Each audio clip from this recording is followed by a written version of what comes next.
Here we are at the Hawktail project in Sylvan Lake. I just want to take a moment to talk about our screw pile foundations we have out front here.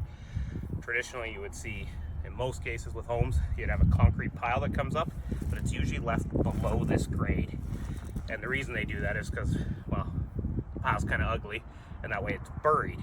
The downside to that is you have a wood framing member for a future deck that's sitting on this, or roof, that's going to go below grade and sit on this pile.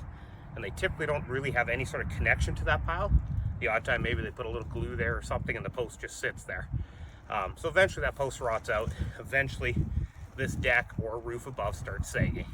So what we do to just kind of, again, stick with the long-term, build with quality, is we use screw pile foundations.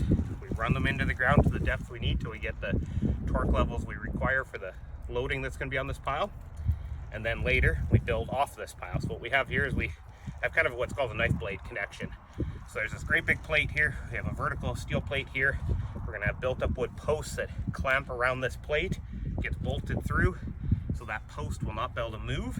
It's fixed to this. And then there's decorative, bigger columns that get built around that post later, and this will have masonry on it. In this case, it'll be brick cladding. So that's why we have the bigger steel plate here, so we can carry that weight.